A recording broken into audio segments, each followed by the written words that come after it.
Assalamualaikum warahmatullahi wabarakatuh. Hai anak-anakku yang luar biasa, bagaimana kabar kalian hari ini? Semoga sehat selalu ya. Alhamdulillah, hari ini kita akan belajar mata pelajaran Bahasa Indonesia kelas 7. Dan materi kita hari ini adalah tentang teks deskripsi. Sebelum kita melanjutkan pembahasan kita lebih lanjut, Bu Khotim akan membacakan kompetensi dasar yang akan kita pelajari hari ini, yaitu menentukan isi teks deskripsi objek yang meliputi sekolah, tempat wisata, tempat bersejarah, suasana pentas seni daerah, dan lain-lain yang didengar dan dibaca. Nah, anak-anak, dari kompetensi dasar tersebut kita akan mempelajari dua hal. Yang pertama adalah menjawab isi teks deskripsi, sedangkan yang kedua adalah memetakan isi teks deskripsi tersebut. Sebelum kita melanjutkan pembahasan kita yang berikutnya, sekarang silakan kalian amati terlebih dahulu gambar-gambar yang akan Bu Khotim berikan. Yang pertama ini merupakan gambar atau foto dari para pendiri MTS Tarbiyatul Islam Soko. Berikutnya, yang kedua ini adalah foto kegiatan mengaji yang dilaksanakan siswa-siswi MTS Tarbiyatul Islam Soko. Kemudian, yang ini merupakan foto kegiatan sholat duha berjamaah yang dilakukan oleh siswa-siswi MTS Tarbiyatul Islam Soko setiap paginya. Dan yang terakhir ini adalah foto tentang kegiatan menyimak kultum atau kuliah 7 menit yang dilaksanakan setiap selesai sholat zuhur berjamaah. Nah, anak-anak, berdasarkan foto-foto yang telah Bu Khotim berikan tadi, Bu Khotim sudah menyiapkan teks deskripsi yang akan Bu Khotim bacakan. Paragraf pertama. MTS Tarbiyatul Islam merupakan salah satu madrasah favorit di Kecamatan Soko, Kabupaten Tuban, Jawa Timur. Madrasah ini beralamat di Jalan Raya Sokosari, Gang Pahlawan nomor 18. MTS Tarbiyatul Islam didirikan oleh Kiai Haji Nur Hashim, Kiai Rozi, dan Kiai Karnadi pada tahun 1958.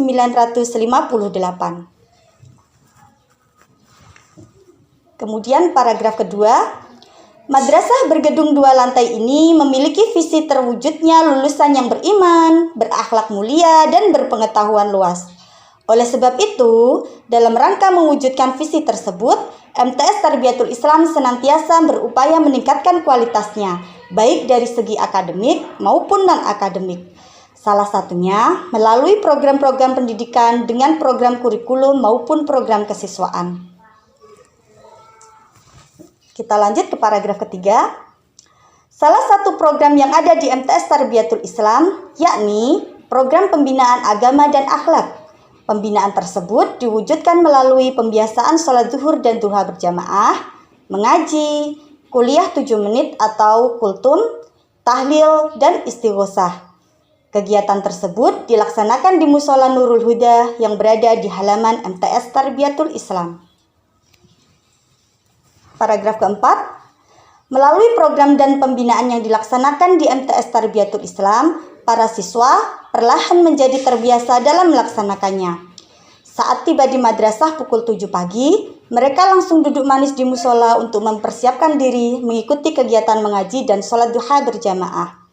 Rutinitas tersebut mereka lakukan setiap hari sebelum melaksanakan kegiatan pembelajaran. Nah, anak-anak, dari teks deskripsi yang sudah Bu Khotim bacakan tadi, kita akan berlatih menjawab isi teks deskripsi. Bu Khotim sudah menyiapkan 4 pertanyaan.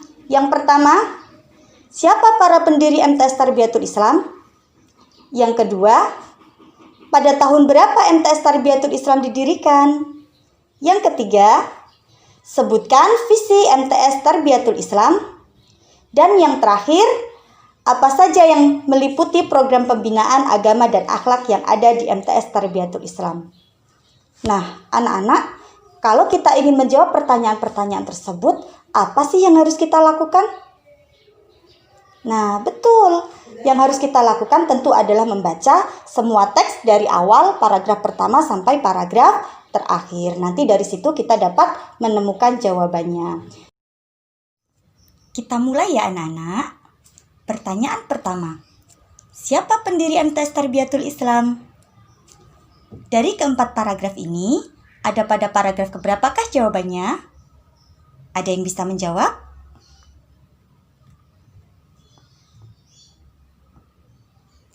Tepat sekali.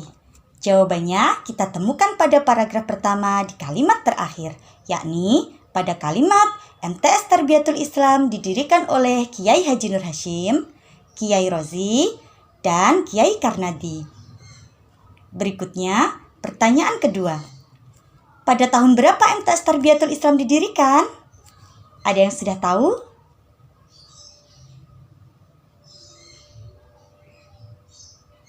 Benar. Jawaban pertanyaan ini juga kita temukan pada paragraf pertama di kalimat terakhir, yakni didirikan pada tahun 1958. Selanjutnya, pertanyaan ketiga. Sebutkan visi MTS Tarbiyatul Islam. Pada paragraf keberapakah kita bisa menemukan jawabannya? Kita amati kembali teks berikut ya anak-anak. Sekarang sudah tahu jawabannya?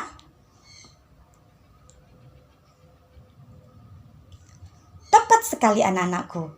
Jawabannya bisa kita temukan pada paragraf kedua di kalimat pertama, yakni pada kalimat madrasah bergedung 2 lantai ini memiliki visi mewujudkan lulusan yang beriman, berakhlak mulia, dan berpengetahuan luas. Dan pertanyaan terakhir, apa saja yang meliputi program pembinaan agama dan akhlak di MTS Tarbiyatul Islam? Sekali lagi, kita cari jawabannya pada teks ya anak-anak. Kalian sudah bisa menemukannya?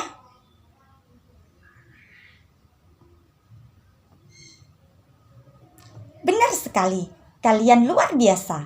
Jadi, jawabannya kita temukan pada paragraf ketiga, yakni pada kalimat pembinaan tersebut diwujudkan melalui pembiasaan sholat zuhur dan duha berjamaah, mengaji, kultum atau kuliah 7 menit, tahlil, dan istighosah.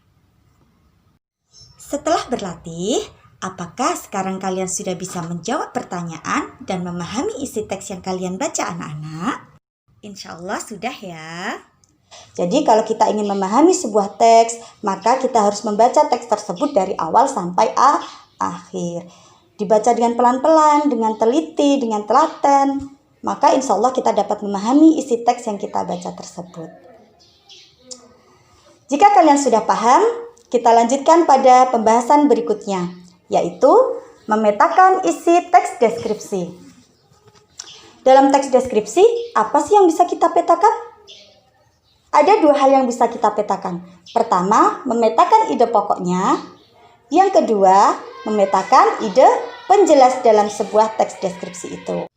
Sebelumnya, apakah kalian sudah paham yang dimaksud dengan ide pokok dan ide penjelas?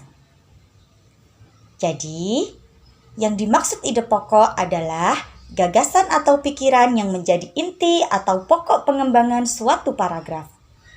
Ide pokok ini terletak pada kalimat utama. Kemudian, ide pokok ini berisi permasalahan yang sifatnya umum dan dapat diuraikan lebih lanjut. Terakhir, ide pokok memiliki pendukung atau penguat berupa rincian, keterangan, contoh, atau opini yang terdapat pada kalimat lain dalam paragraf tersebut. Lalu, yang dimaksud ide penjelas adalah gagasan atau pikiran yang dapat menjelaskan atau mendukung ide pokok pada suatu paragraf. Dan ide penjelas ini berisi informasi yang bersifat khusus atau spesifik.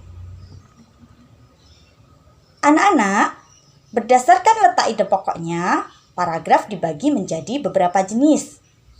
Kali ini yang akan kita bahas adalah paragraf jenis deduktif, induktif, campuran, dan paragraf penuh kalimat topik atau ide pokok. Kita bahas satu persatu. Paragraf deduktif adalah paragraf yang ide pokoknya berada di awal paragraf atau di kalimat pertama. Paragraf ini menyajikan pokok permasalahan terlebih dahulu, baru kemudian diikuti uraian atau penjelasan tentang permasalahan tersebut. Seperti pada contoh berikut, kalimat yang berwarna merah merupakan kalimat yang berisi ide pokok dan letaknya ada di kalimat pertama. Sedangkan kalimat kedua dan ketiga yang berwarna hitam merupakan kalimat yang berisi ide penjelas. Selanjutnya, paragraf induktif adalah paragraf yang ide pokoknya berada di akhir paragraf atau di kalimat terakhir. Paragraf ini menyajikan penjelasan terlebih dahulu, kemudian diakhiri dengan pokok permasalahan. Seperti pada contoh berikut, kalimat yang berwarna merah merupakan kalimat yang berisi ide pokok dan letaknya ada di kalimat terakhir. Sedangkan kalimat pertama dan kedua yang berwarna hitam merupakan kalimat yang berisi ide penjelas. Kemudian, paragraf campuran adalah paragraf yang ide pokoknya berada di awal dan akhir paragraf. Seperti pada contoh berikut, kalimat yang berwarna merah merupakan kalimat yang berisi ide pokok dan letaknya ada di kalimat pertama dan kalimat terakhir.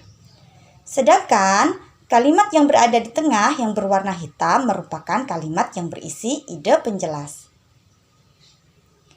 Terakhir, paragraf penuh kalimat topik adalah paragraf yang semua kalimatnya berisi ide pokok.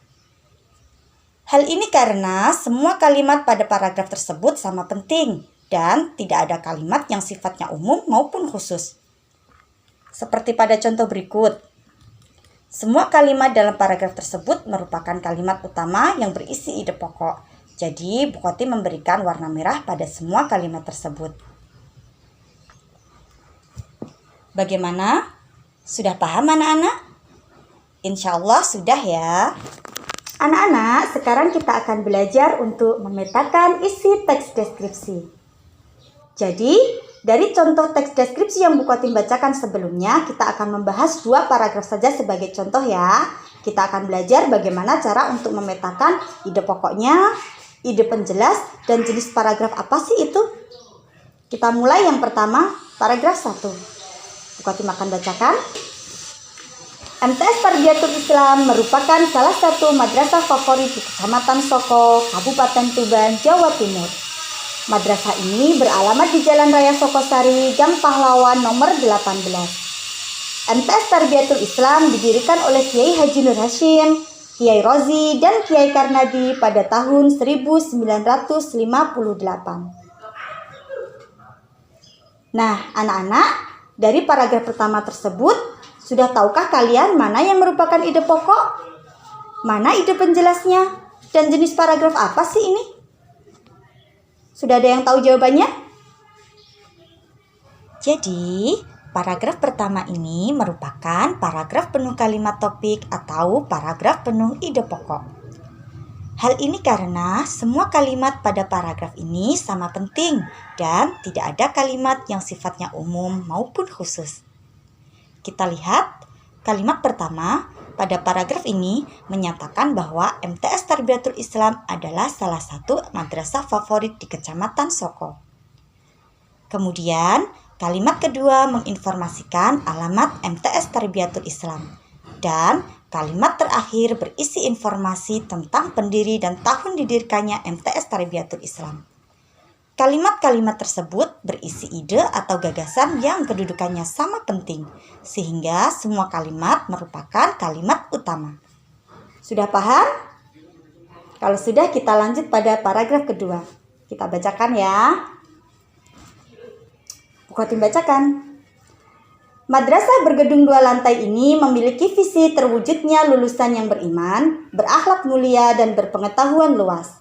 Oleh sebab itu, dalam rangka mewujudkan visi tersebut, MTS Tarbiyatul Islam senantiasa berupaya meningkatkan kualitasnya, baik dari segi akademik maupun non-akademik. Salah satunya melalui program-program pendidikan dengan program kurikulum maupun program kesiswaan. Nah, anak-anak, sekarang kita petakan isi teks pada paragraf kedua ini ya. Kita cari mana ide pokoknya, Mana ide penjelasnya? Dan jenis paragraf apakah ini? Jadi, paragraf kedua ini merupakan paragraf deduktif, yakni paragraf yang ide pokoknya berada di awal paragraf atau di kalimat pertama. Paragraf ini menyajikan pokok permasalahan terlebih dahulu di kalimat pertama yang menyatakan tentang visi MTS Tarbiyatul Islam. Kemudian diikuti kalimat kedua dan ketiga yang berisi penjelasan tentang upaya untuk mewujudkan visi tersebut. Nah, sampai di sini apakah kalian sudah paham anak-anak? Insya Allah sudah ya. Terima kasih anak-anakku yang luar biasa sudah belajar bersama Bu Kotim hari ini. Sampai bertemu di materi selanjutnya. Tetap semangat dan bahagia. Selalu tegakkan sholat 5 waktu dan jaga kesehatan kalian. Wassalamualaikum warahmatullahi wabarakatuh. Dadah.